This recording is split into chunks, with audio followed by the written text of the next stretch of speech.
Welcome everybody, welcome to another Simon on the Sofa Google Hangout. It's been a while since I've done a live hangout, so I'm geared up and ready for this one.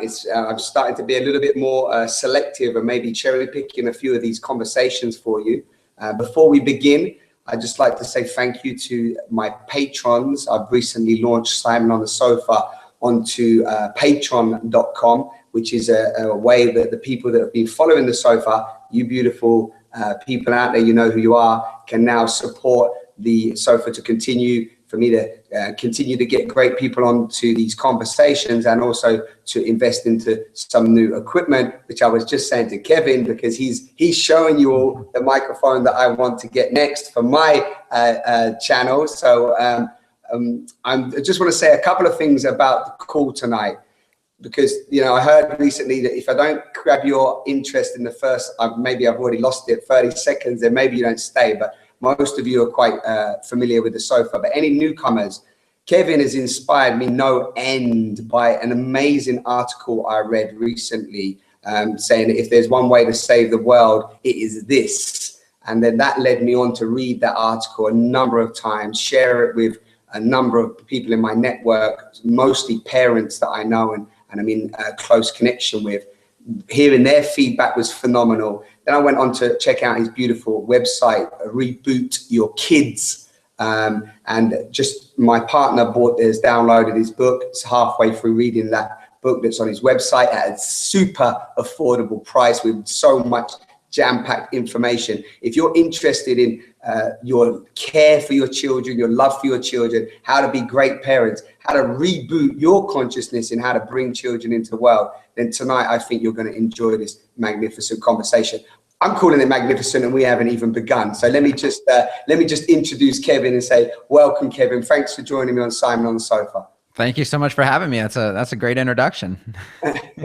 Wonderful. Well, I mean, I just been thinking about talking about your week, and I just feel like, Kevin, I'm going to dive in with, what's your why, Kevin? Why are you doing what you're doing? Why are you here on this call? Let's just dive straight in with hearing that from you, if you're happy there. Yeah, well, I think, the reason I made Reboot Your Kids is because I wanted to inspire people to help basically change the direction that parenting is going. And it was actually based on my other company that I run called Rebooted Body, right? Where I was helping men and women around the world get a body and life they love.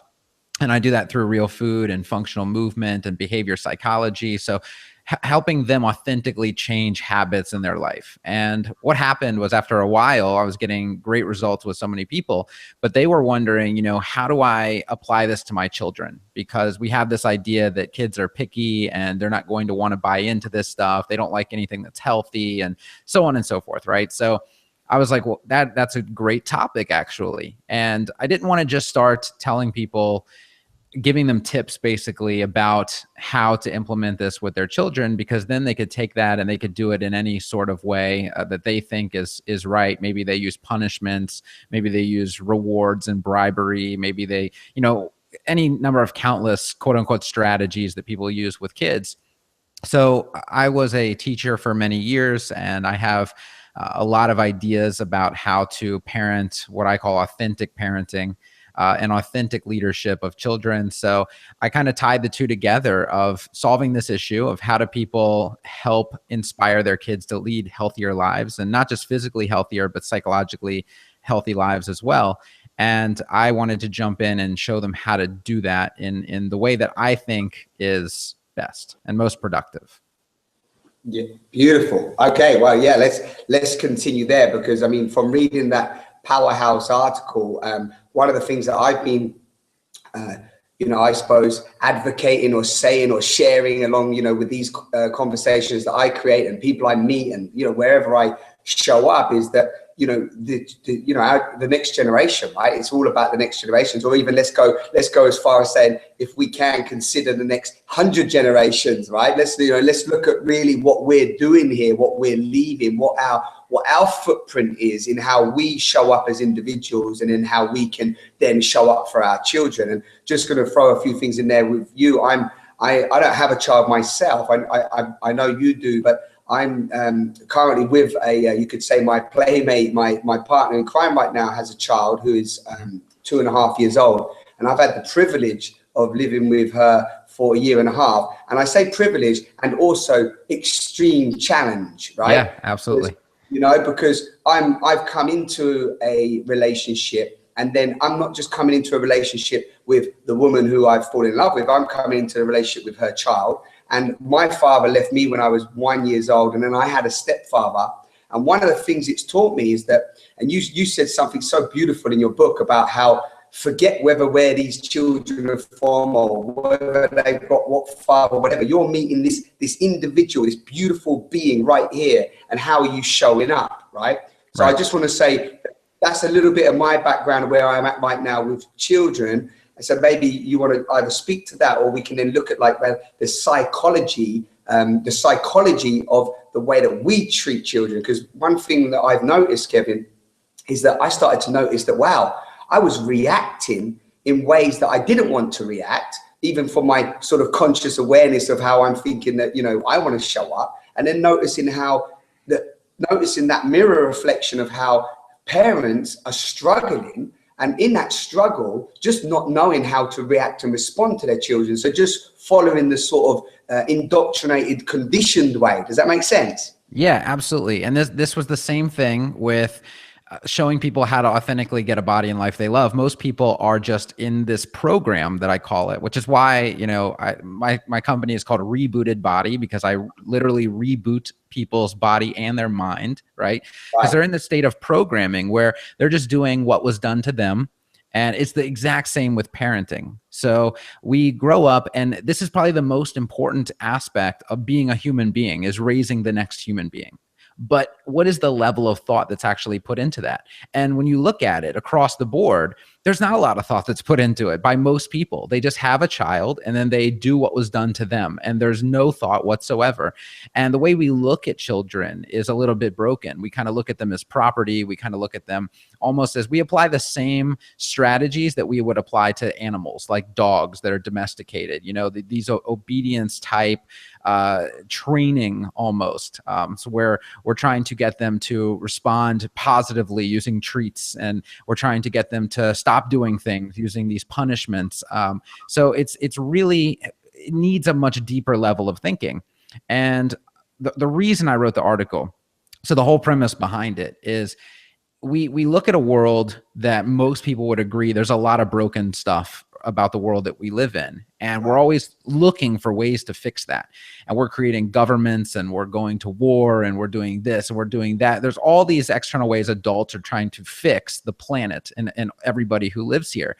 But we're not putting any thought into the next human being that's going to inhabit this place. And that is really, if you want to get down to it, if you want to make the wars go away, if you want to make governments unnecessary, if you want to make all this stuff that we're doing irrelevant, you do that by raising people who aren't broken. So right now we're adding more broken people into the population because we're not thinking deeply about how we're treating children and raising children. And that right there is the problem. You can start to unravel all of this stuff and get it back to a peaceful, you know, normal way of living if we can think deeper about how we're treating kids. Yeah. Beautiful. Rich. And you quoted a wonderful man in that article, Gabor Mate, isn't it? When he talks about the addiction, and I really love the way he talks about addiction. And actually, what I've noticed in myself throughout the years, because I've been addicted to a number of things, and funnily enough, I became a personal trainer as one way to reboot my body, right? Reboot my consciousness, reboot the way that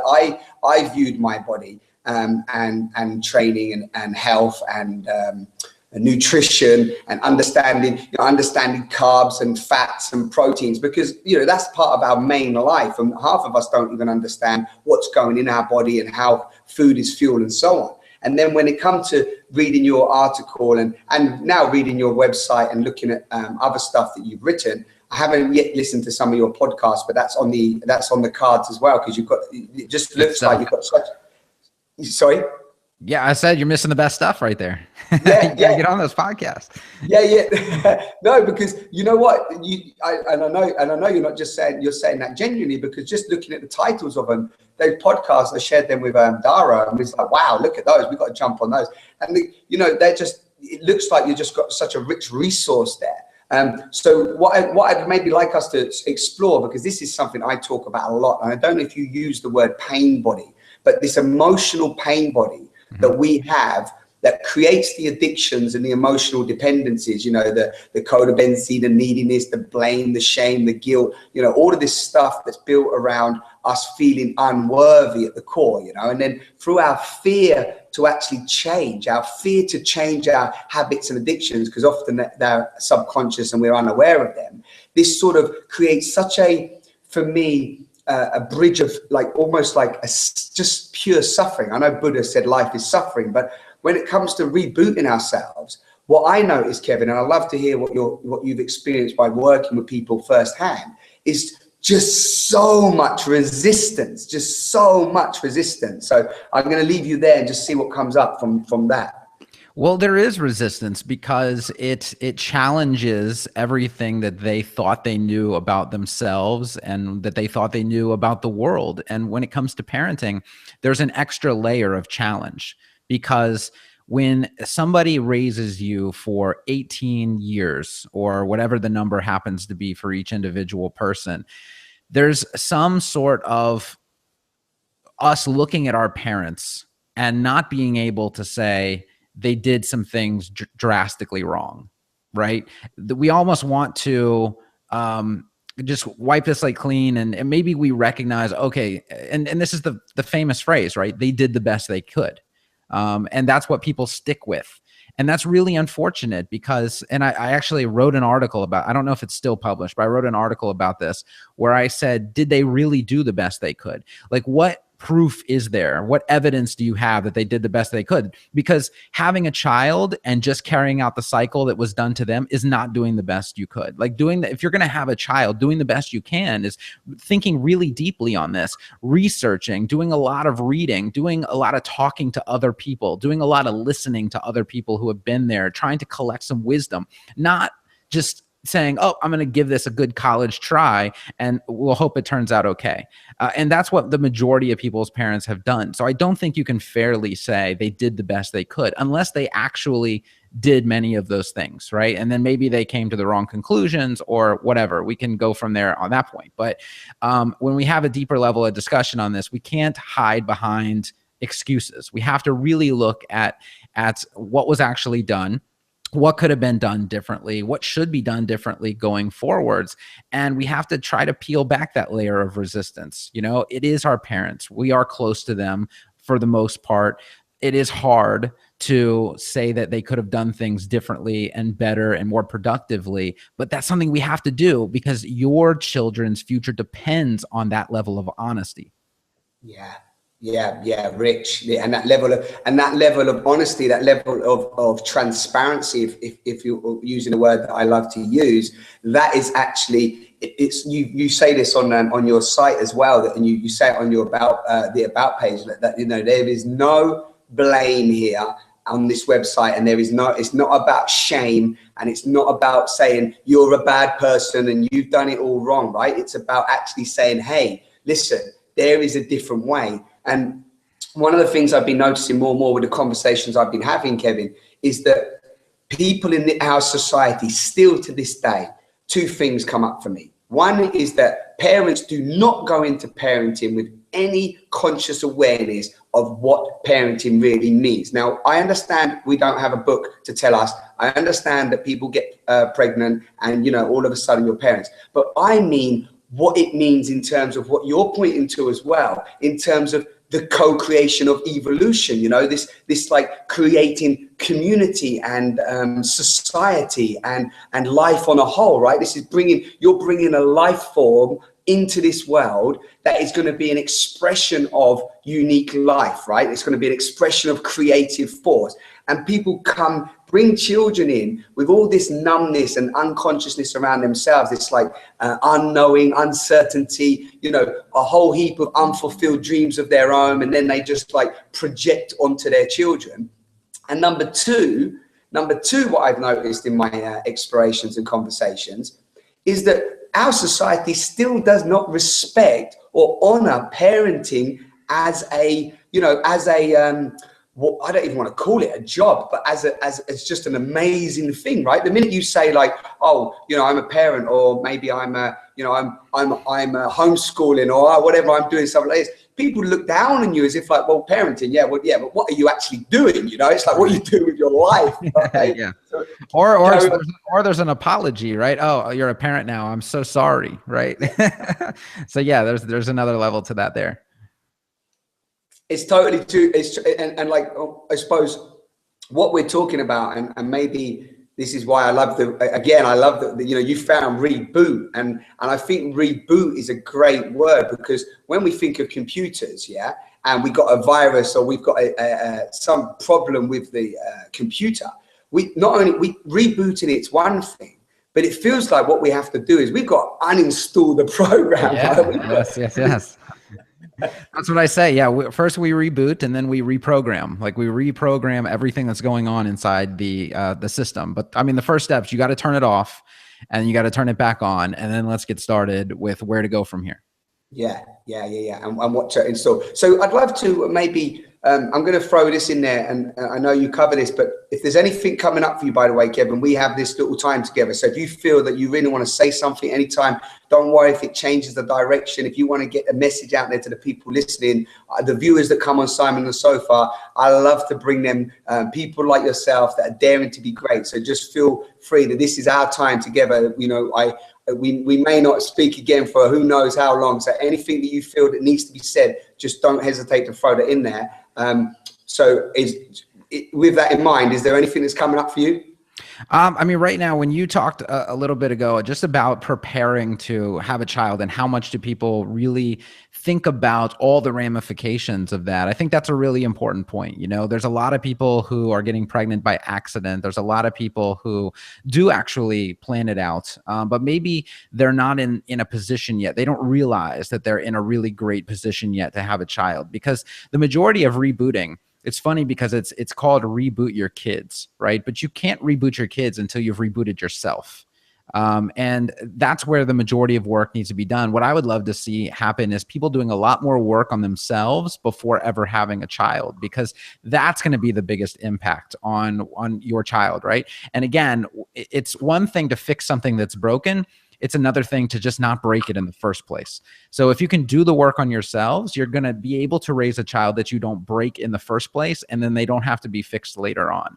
So I respect completely the people who had a child 10 years ago, and now they're coming around to realizing that, oh, this is actually really, really important, and I got to buckle down and I got to make some changes. Absolutely there for them. I'm just saying that the optimal thing is, if people are right at the beginning, if they can do the work on themselves before ever having a child, that's the best case scenario. But of course, we're going to help every single person that realizes that, they need to make some changes. Yeah, exactly. And there's hope out there for people listening that have got children, even if your children are even, grown up, teenagers and so on. And for me, what I'm taking from this as well is it brings in more about just how we are coming together as human beings, how we're coming together and rebooting ourselves day to day. As many people say out there, if there's any change, the only change, in the world, or if you want to see change in the world, is if you first change yourself, right? That's a common, well-known message. But what people often do is, in my experience, is still bypass, because it's damn scary, it's vulnerable. You have to face change. You've got to strip away your identity. You've got to say no to a hell of a lot of things that you've been saying yes to without thinking about, right? And then you've got to go from there. And I would also jump in. I would also jump in just to say real quick that another aspect of the rebooting your kids thing is, we look at Super Nanny, we look at all of these other parenting strategies, books, shows, DVDs, everything that's available. And if you really look at it, the majority of it is focused on fixing the child. And almost never, I just want the message to be, the child is not broken. The child is never broken. What's broken is our leadership of the child. So this process is all about addressing ourselves and the choices that we're making and how we're talking to our children, how we're leading our children. You are like the CEO, right?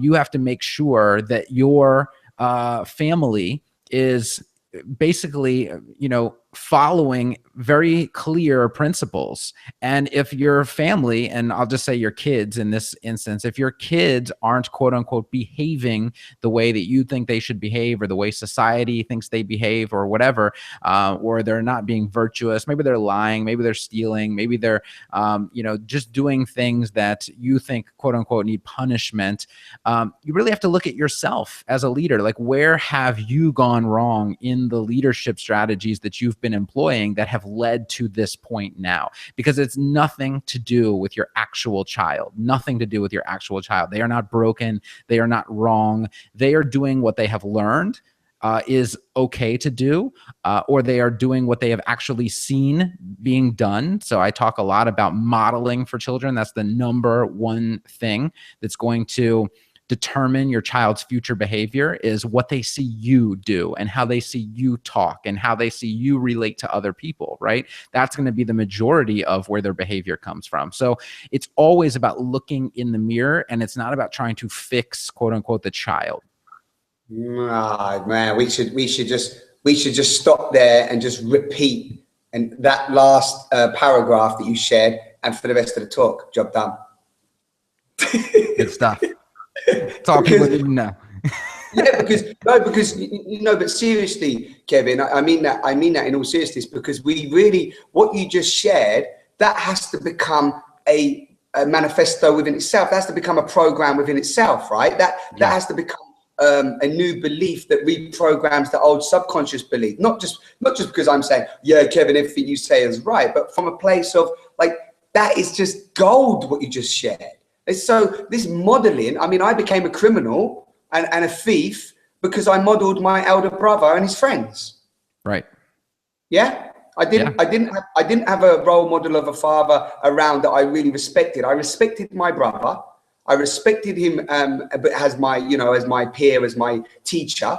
And I respected his friends because I thought they were cool. And then I started burgling at the age of 16 and ended up in jail at the age of 18, right? Right. And how can you see, this is another thing, people try to look at you as the person who's wrong, right? The person who's done these bad things. We talk about empathy being so important, that, what prevents people from stealing? What prevents people from doing bad things to other people? It's not the law. It's not rules. It's not what punishments may happen to you. That's not what authentically stops people from doing those things. If there were no laws, if there were no rules, if there were no prisons, I would not be robbing people and harming people. Why? Because I have empathy for them. Now, you have to develop that empathy. And one of the ways you do it is by people, your parents, your brothers, your sisters, empathizing with you and treating you as a human being. And if somebody grows up in an environment where they are not being empathized with, and they are having things done to them against their will, that are boundaryless, that are transgressions, right? It's, of course, that person is then going to go out into the world and commit those transgressions against other people, because they have learned that if I don't need to be respected, then guess what? Other people don't need to be respected either, right? So you can't extend empathy when none has been given to you. You just grow up in that paradigm. Your programming is off, right? Your programming doesn't understand that.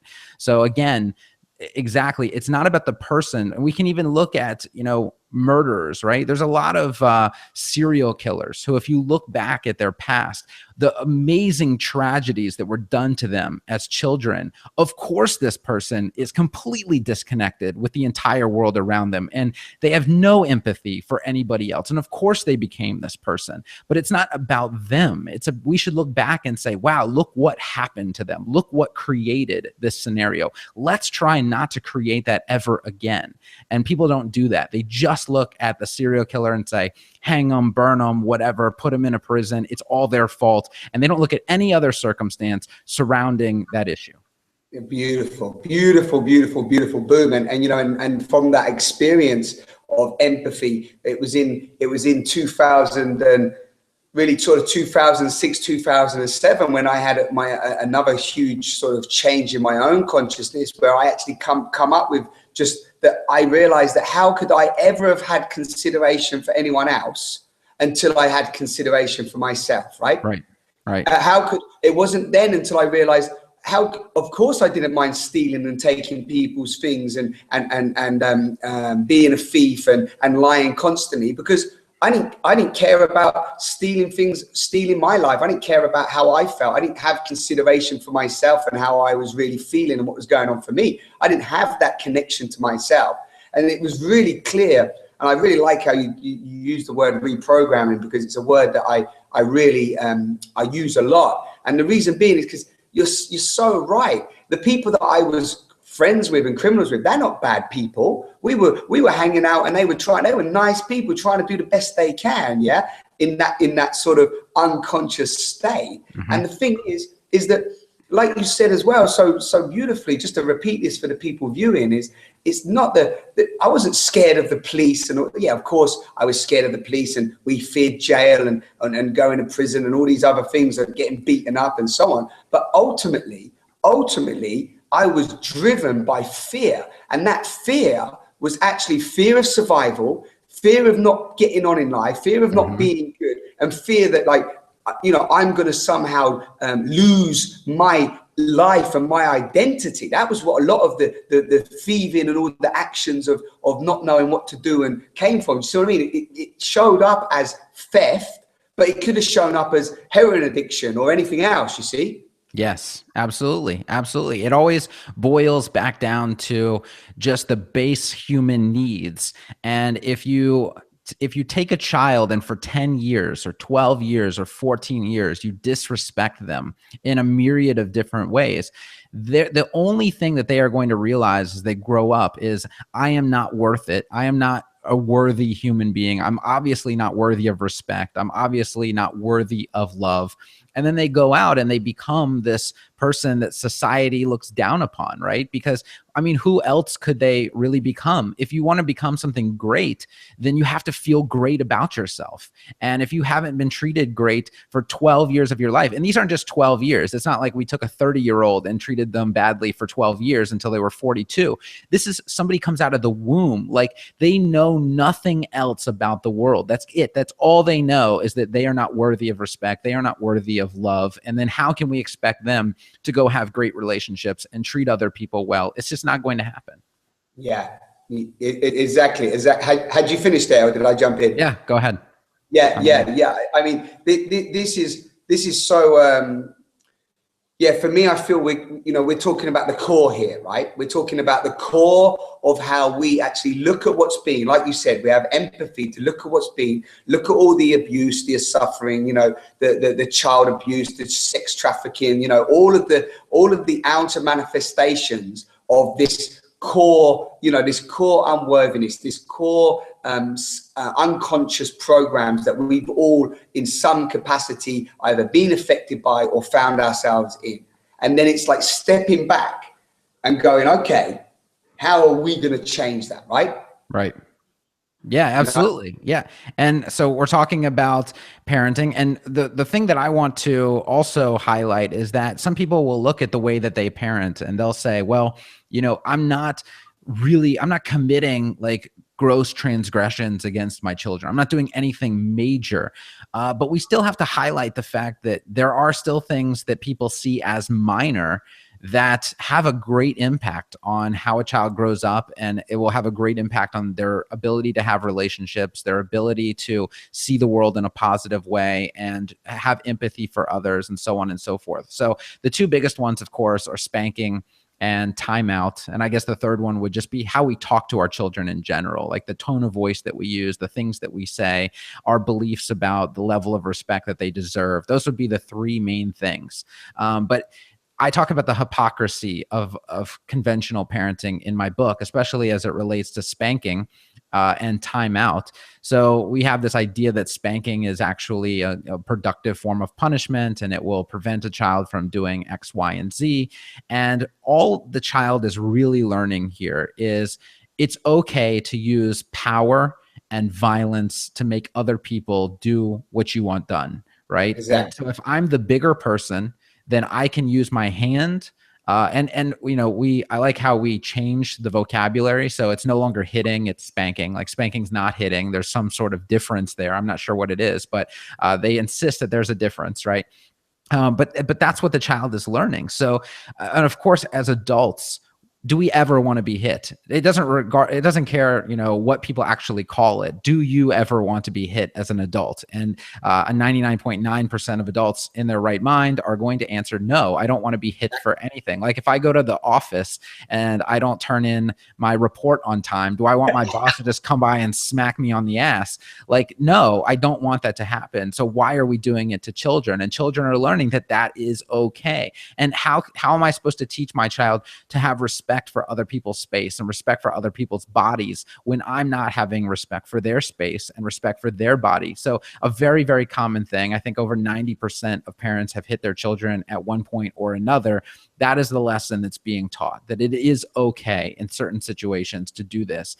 And that comes from the idea that children don't deserve respect. Like children are below the level where respect is given because they're not a full-grown human being. Somehow this makes them it makes us able to do these things to them, just like we would do to a dog maybe. And going back to what I said about training animals, we look at children exactly the same way. Unfortunately, we have laws against hitting dogs. We actually don't have laws against hitting children. So again, there's some hypocrisy even in the way society as a whole is approaching this. But that's it right there. I mean, people are, even if you're not doing anything major to your child, it's really important to start thinking much deeper and looking at these things that we are doing to them that may have a very great impact on their life in the future. Yeah. Again, and I want you just tell me that was beautiful. Everything, the three you said obviously the hitting, and what was the two before that? The three. Spanking, and then timeout is another one, and then just the general way that we talk to children, the tone of voice that we use, and the things that we say to them, and the way that we say them. Exactly. And timeout. When you say timeout, what do you mean by timeout? So this would be any form of like forced isolation where, the child has done something wrong. I'm going to place you by yourself somewhere. Like you're now being isolated from the group. You're being isolated from the family. And this, of course, shows up in teenage years as well. Nobody puts a teenager in the corner. But what do? We do still isolate them from the family. We treat them differently. They become like the black sheep, right? That is a form of timeout in the teenage years. But in the younger years, we are actually physically placing them in a corner or in a room. We're locking them in. We're using our force to keep them on a quote unquote naughty chair, as Super Nanny likes to use. These forms of forced isolation are just forms of coercion and violence. Because what happens, like if the child continues to get up out of that spot, if they disagree with the forced isolation that's being imposed on them, then if the parent wants to keep control, right, quote unquote control, well, they're going to have to step it up a notch. Eventually, that's going to lead to some sort of violence, like you're going to get spanked, right? This is going to escalate in some way, or I'm going to raise my voice to a level where you feel so afraid for your safety that you comply. Right. That is a form of violence as well. Yeah.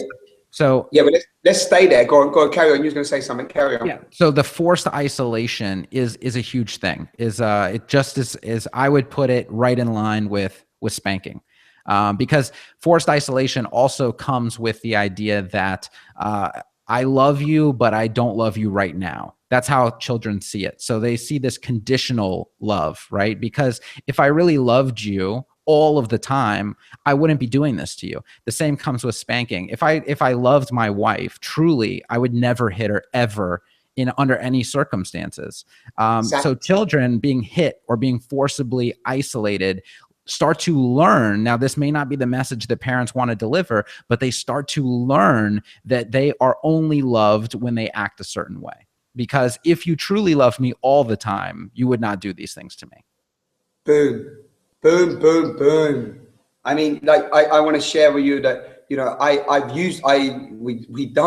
we actually haven't done for a long time, but at certain points, and we can maybe talk about this, is like when a child's like having a tantrum or like, totally freaking out or screaming and when I was noticing from trying to be a conscious guardian, that isolation thing was coming almost naturally, Kevin. Yeah, it's like I need to, the old saying of, do you want to go to your room or should we put you in the room, right? Which is a threat. Yeah, yes. And even I was picked up by that by by my partner Dara, and she's just like, and then sometimes I do something, I come out and go, wow, actually, if I do that, that leads to that, and that's potentially psychological abuse, right? And we'd be picking up these real subtleties, Kevin. Like one of the things we like to do as well is when they give him presents, when Maya is the baby that the child that I live with, when they want presents 24/7.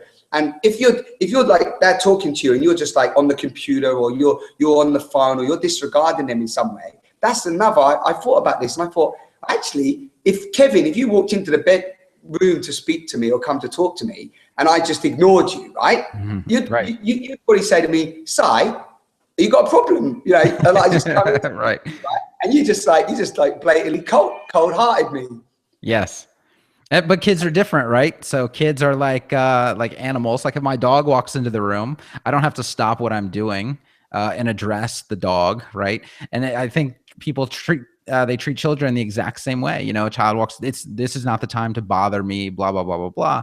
Right. So yeah, absolutely that is. And, I also want to point out that we're talking about the kind of psychological destructiveness of these things, of spanking and of forced isolation and rewards and punishments and the way that we talk to children.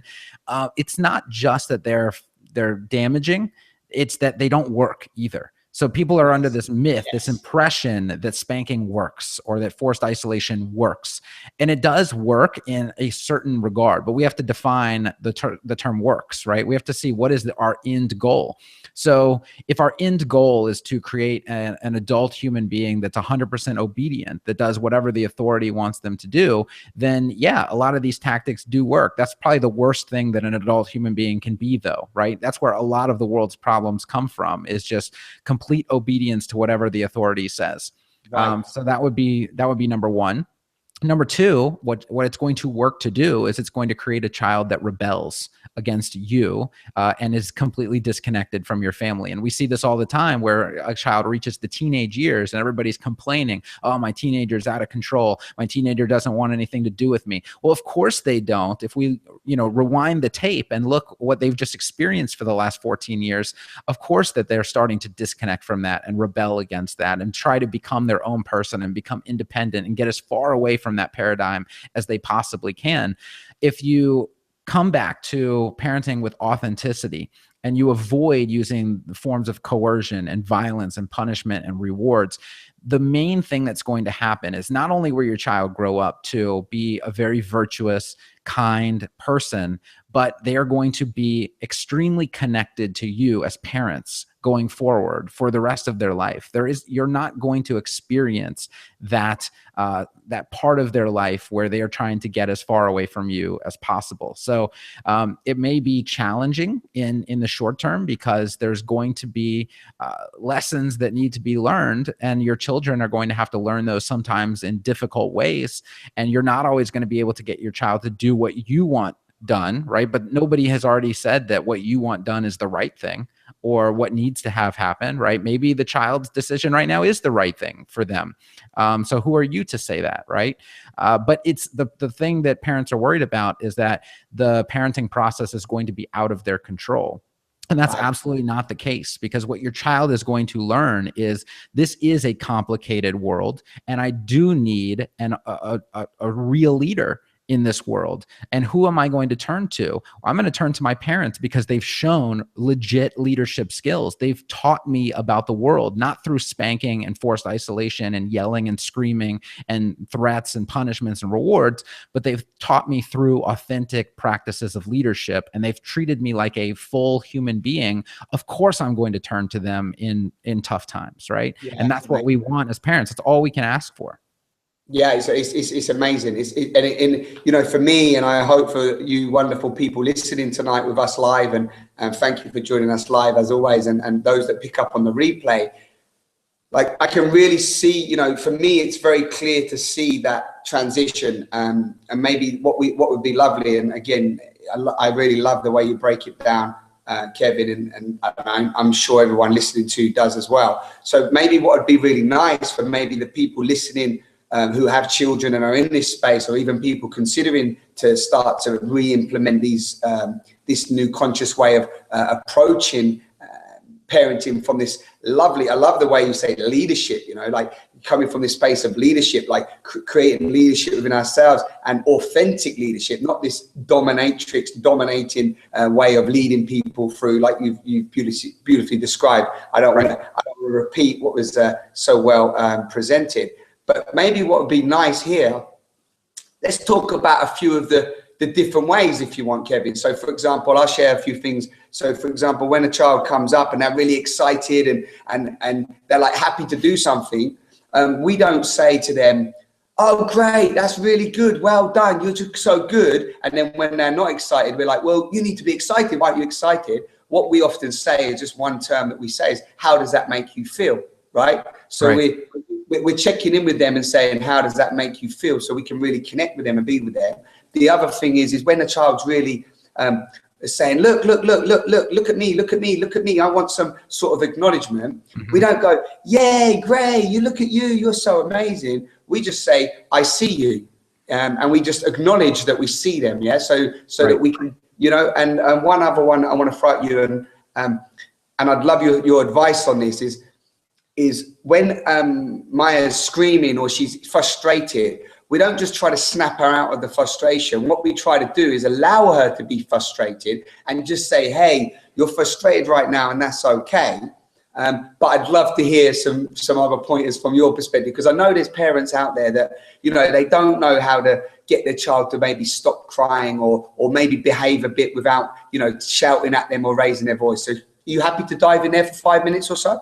Yeah, absolutely. I mean, the first thing is parents have to come to the conclusion that all of these emotions that children have are legitimate emotions, right? There is no illegitimate emotion. So if we have a crying or an outburst, especially in public, parents start to get really antsy and they start to feel eyeballs on them and on their child, right? And they start to feel shame about how my child is behaving right now in public. We really need to turn that back to what the child is experiencing, right? Does the child feel good right now? Does the child feel good about all these people staring at them in public? No, our child doesn't feel good about those things. And our child is really out of control right now. We have to remember that their brain is not fully developed. They do not process situations the way that we do as adults. They do not have any foresight into how to get back in control. They don't realize that there are ways that we can take a deep breath, right? And all that, the coaching that parents try to take them through, they can't do that themselves. So number one is we have to completely accept all of their emotions. Like if they're having an outburst in the grocery store, we have to accept that that's a legitimate thing. Maybe they just asked for something. We said, no, we can't buy that today. Now they're having an outburst, right? We can't start to think like they should act like a 24-year-old and say, oh, okay, mom, that's perfectly fine. Maybe we'll get it next time. Like that doesn't happen if it's a 5-year-old or a 6-year-old. Maybe sometimes it does, but if we are low on sleep or maybe we're hungry or whatever, that's going to become a really challenging situation. So what the most parents try to do is they get their child to stop, right? So they, stop crying, or the threats come out. If you don't stop crying, I'm going to do this. Blah, blah, blah, right? We have all these traditional strategies. Well, what I found and what people that I work with and that I try to help find as well is the opposite is true. Instead of becoming more disconnected from the child and trying to externally change things that's going to get them to change their behavior, we connect with the child. So we come closer to the child and we offer validation. So, this would look like getting down on their level, speaking very softly, and say something like, you really wanted that. You hoped we could buy it today, and we just can't buy it today. And you're really upset about that. You're really frustrated, or you're really angry. And what this also does is it helps them put words to their emotions. So we actually had a 9-year-old come over to our house one time, and I was a teacher for a long time, so I experienced this many, many, many different times. But my wife experienced this as well with me when a 9-year-old came over to our house, and she got really frustrated about something, and we asked her, what are you feeling? And she did not have a word. She didn't have a word to label what she was feeling because she had never been taught. Like she could not identify the emotion that she was feeling at 9 years old. This is something that my 2-year-old can do right now, who's 3 years old. But at 2 years old, she could do that, right? She could identify the emotion and she could say it. That's because we're teaching her the emotion. But when you get down on a child's level and you validate them and you let them know, I'm here, I hear you, I understand everything that you're going through, you know what they do? They stop crying, right? Because they've finally been understood, and that's really all that they wanted. So what's going to happen if we take a different approach of making threats, right? Spanking them, whatever, that's just going to further isolate them. They're going to feel still unheard, and they're probably going to become even more unhappy, and they're going to become more disconnected from you. So in that one situation, that's the difference. Complete, total different outcome, just depending on the choices we make. And it boils down to how we see this child, right? If we had a friend who, you know, something happens out in public and they're having a really hard time, are we going to start making threats for them to change their behavior? No, we're going to get closer to them and we're going to try to connect with them and see what's going on. I don't understand why parents don't do that with children. Yeah. It's like, and as I'm listening to you, it's like just treating them like a friend, right? Yeah. Although, you know, like treating them like we separate them so much. And what I notice when I'm out, because I'm quite observant with people, and all I see, Kevin, on a regular basis, and, you know, this, I'd like to say this is a generalization, or it's not a generalization, but you know, this is what I see majority of the time, is just this tugging and pulling children around, and this constant barter process of like, if you be quiet now, later on I'm going to give you this. If you just shut up now, will you? Shut up, and later on I'm going to give you this. You know, shut up and be good. You know what? When you get home, your dad's going to you're going to have to speak to your dad. It's this constant fear mongering. You know. Yes. Rewards and punishments are the primary thing, and how destructive is that to now paint like the father as the person who has to do the bad thing? Like, you know, when mothers do that, I think mothers really need to take responsibility in that regard to, you know, stop using the father as a weapon. Stop using the father as the punishment arm to do your dirty work for you, right? Like, let's if we just focus on connection, nobody has to do that. You can get through all of childhood, all of parenting, right, without ever laying a hand on a child, without ever threatening them, without ever punishing them or using rewards to bait them or bribe them into doing certain things. And you can raise a completely virtuous, happy, connected child. It is not necessary. None of those tools and techniques are necessary for raising the child that you want to have. So why are you using them? The primary reason that parents are using them is for convenience, right? It is more convenient to get my child to do what I want right this instant than it is to work with them as an equal human being that deserves equal respect, right? So it's a matter of convenience. So I want people to realize that what they're doing is they are putting convenience above their child's well-being. And we have to step back for a minute and say that that is not going to happen any longer, that my child is more important than me being able to completely control this situation right now. Yeah. That's another lovely term for the explanation of that convenience. And this is another thing that parents do. And, you know, we try so hard at doing this, and I can thankfully say it's happened probably once in a year and a half, is that this whole thing of passing on, you know, giving them distractions, like go on the television now. We don't use the television here, by the way, but, you know, go on the computer, go and do this, distract, which actually, again, is actually dismissive, right? Because it's actually saying that you're sort of energetically, body languagely saying, like, you know, you've got no time for this person. You want them to just do what is easy for you, right? Right. Yeah, absolutely. And we have to remember that children are constantly, again, going back to modeling, they're constantly collecting information from our behavior. So, and that's going to be the most powerful influence in their life. So we really again, having to take a look at ourselves and not trying to fix children all the time. What can we fix about ourselves? What have we been doing that our child is picking up on that is leading to whatever issue we think they are having, right? Yeah. Rich. Okay, lovely. Well, so amazing. You know, it's like this time just flew by, and I knew it would. Is there Is there anything in this moment that's, based on what we've shared, because we just covered lots, there's so much there for the viewers to listen to and look into. And I know obviously they're going to direct them to your website, and they can purchase your book, which is $3. We paid $3, didn't we? It's like, so much richer in there. You've got your podcast and so on. But in just as a sort of closing, in terms of, is there anything from what we've shared that you really want to sort of summarize for beautiful parents out there? And I mean, you're a parent of how many children do you have, Kevin? I have one and one on the way. One on the way. Yeah, the 3-year-old, and then we have one on the way. And then I was a teacher for 15 years, so I've worked with children from ages 3 to 17. So. Yeah, 3 to 17. And do you want? What are you working on at the moment? Because I know you have the 2 websites, but what are you actually working on at the moment? Where's the path taking you at the moment? Where's that going? The podcast, the Powerful Parenting Podcast, is the name of my podcast, and that is the most recent project. So I just launched that late July, right? So that is getting all my attention right now going forward, because I really feel like it's the most powerful way to communicate. Like, there's nothing more powerful. I can write blog articles and all that, and write books and things like that. But people putting, my words and my philosophy in their ear, an hour a week or whatever it is, that's going to be really, really powerful. So I want to invest a lot of time there.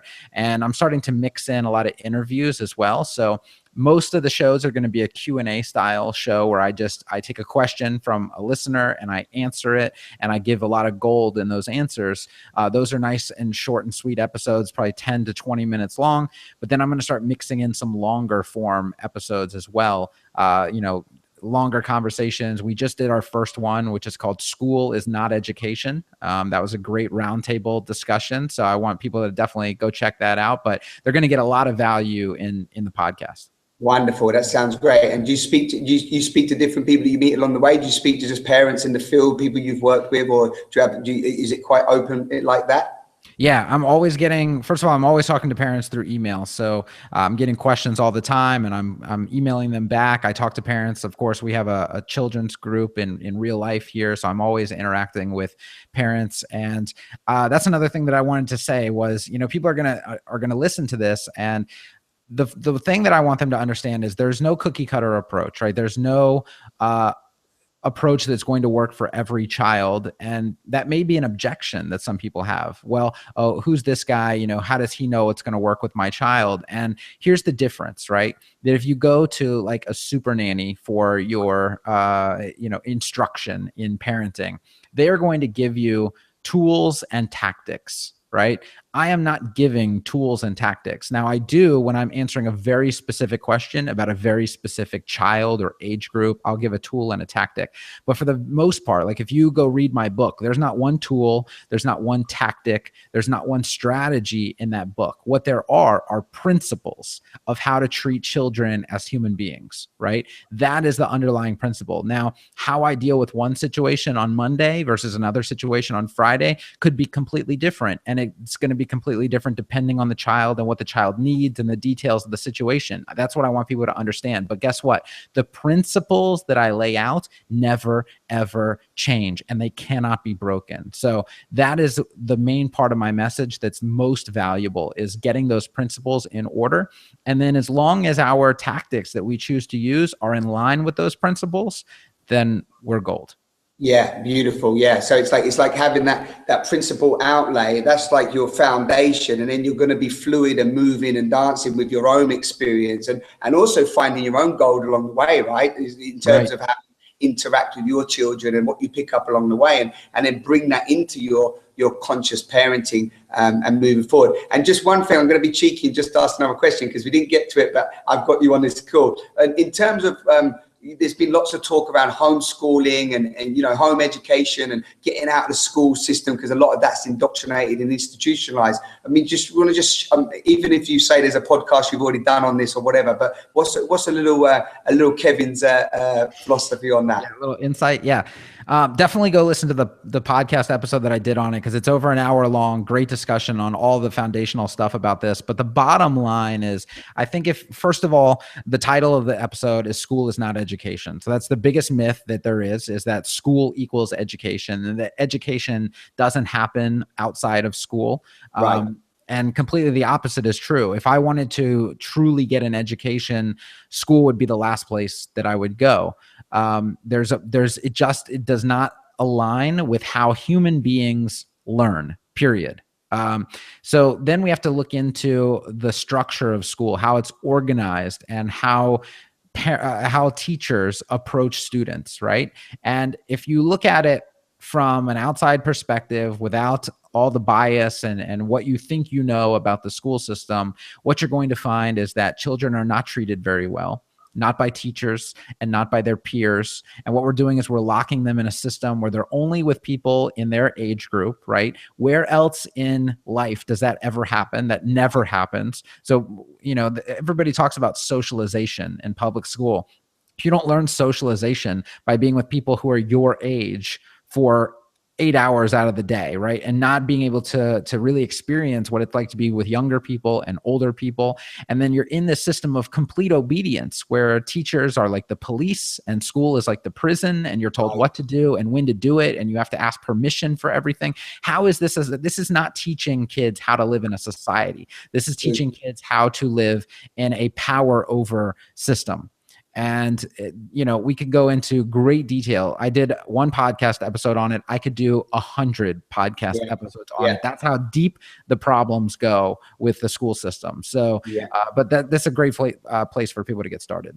No, lovely, lovely, lovely. I'll find that one and put it underneath the video for everybody watching so that they can go direct to that podcast. I'll share it on a few platforms here as well, Kevin, because I know that's a big topic at the moment, this whole reform of the education system and the way that we can educate our children.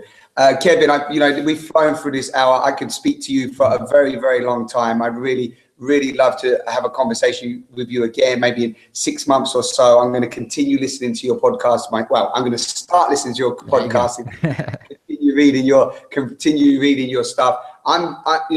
Whether I'm with children or not, that I've taken so much from this call, and I just want to say to you that I hope there's more people out there now doing and speaking what you are, but they're still quite rare. I don't want to say that from a pessimistic, negative place, but I just want to commend you on what you're doing and what I've found over the last few months since finding you, and just shine on. I'm totally inspired. I totally resonate with pretty much.